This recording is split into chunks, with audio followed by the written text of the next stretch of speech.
Hello, my name is Rosie Daniel, and I'm going to be talking about the Djenne Mali, which is an ancient trading center for Muslim scholarship, southern Mali. It's located on the Bani River and on the floodlands between Bani and the Niger rivers, 220 miles southwest of Timbuktu. The town is also famous for the architects and most notable for the Great Mosque, which was built in the 1900s. And the mosque was built of sand and water, so it's the world's largest global um, building made of mud. The Djenne Mali is a population of roughly 33,000 people. They're mostly known for their gold trade, salts, and their fabrics. The land here is very rich. As you can see, the soil on the grounds, they do not have any concretes. Most of the time, they're riding bikes through the land, so through the town. So most of the time, you will not see vehicles. It's either bikes, more pads, or just the community of people walking. Bamako is the capital and the largest city in Mali. It's the eighth largest country in Africa with a population of 14.5 million. Here you can see them driving cars. You can see them driving mopeds, some still walking. And a lot of times you're going to see where there's vendors or people standing out on the corners, out on the streets, and they're selling items that they've made at home to make profit to feed their families. Most of the religions in Mali are Muslims culture.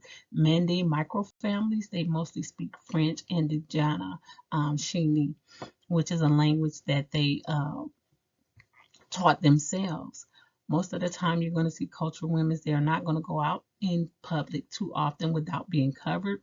They have their hair covered, their face covered. They wear a long dress covering their arms and legs to where you cannot see any body parts. Women are not allowed to speak until they're spoken to. The man is the head of the household. The flag of Mali has significant reputations. The flag was just recently adopted in 1961. The green color shows a representation of the nation's fertile land. The gold shows purity and the minerals of wealth from Mali.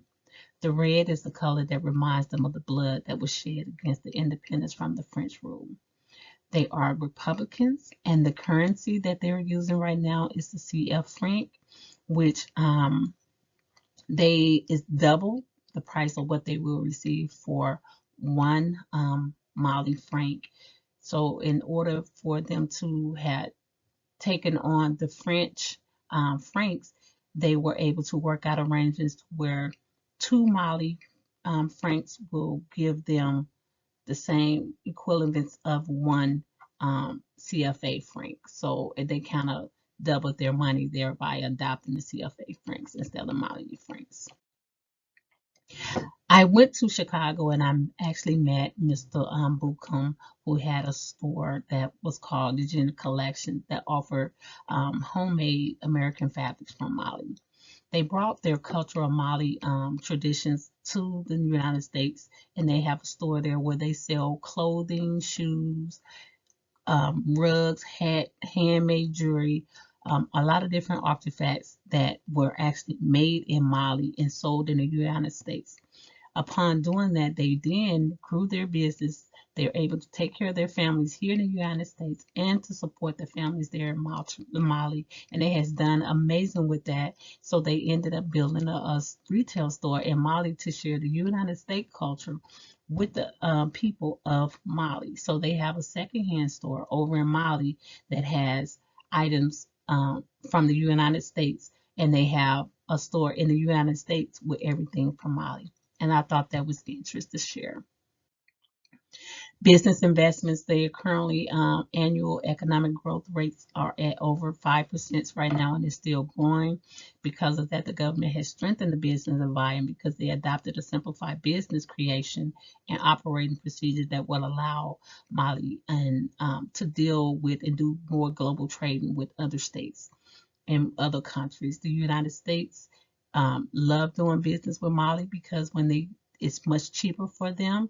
And Mali loves doing business with the United States because they feel that when they're getting products from the United States, they're receiving a high quality. They really look up to us.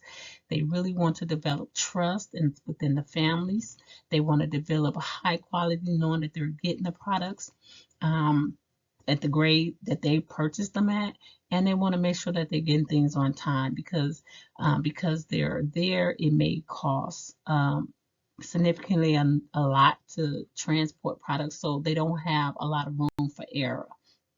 So they want to make sure they're getting everything done, and they are getting it done with reliable sources.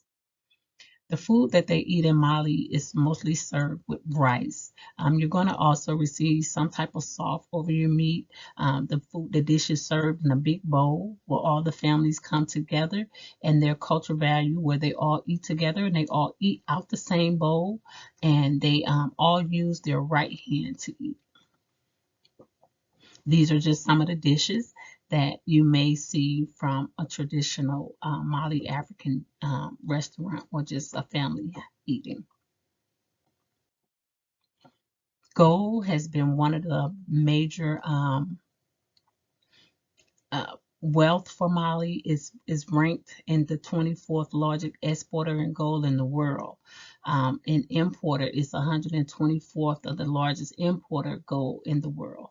As you can see, Mali has fast growing imports, making gold in Mali between 2018 and 2019.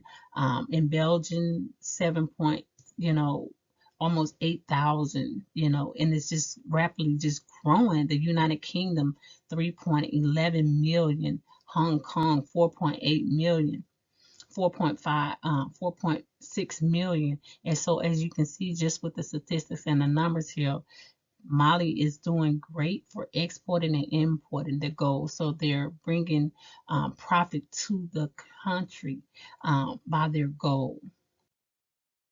The current disadvantages of moving and living in Mali at the current time is that the crime rates. They have violent crimes such as kidnapping and armed robbery, which is something that happens more commonly. But because of the poverty, with 42.3% of poverty, it kind of gives you an idea of how in dire need the peoples there are in need of money to help support their families. So you're going to see a lot of the families out selling different things that they've made to try to make profit. So that's why it's very important for them to do trades with other countries and for other countries to do trades with them so that they can continue to provide for their family. But before traveling there, I would go to the website. Travel is a high risk, though in certain areas there. So just make sure that there isn't a travel ban going on before you go in there. If you're going there to do any major purchasing, it's good to go there, purchase big quantities of things, and then you pay to have them shipped. So you will have to take care of that through customs to have everything shipped back. And one of the things about doing business there, it may take 1 to 2 months before they get the products, and it may take 2 months before you receive your products back in the States because it has to go through customs. If you're going to go to Mali, I would suggest you go by the Great Mosque so that you can see it. This is the largest mud brick building globally, and it still brings tourists into Mali, so therefore they're bringing profit as far as tourists going there and doing touring for the community and just seeing how they lived and just to visit the mosque. I would suggest you do your research before you actually want to, depending on what area you want to be in. The Djenne is pretty safe there, but you still want to make sure you know where you're going and who you're dealing with there because you never know what can be going on at that time.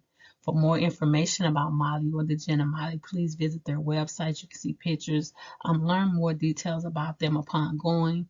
But if you do go, please go by and visit the mosque. I'm sure you will enjoy it. Have a great day.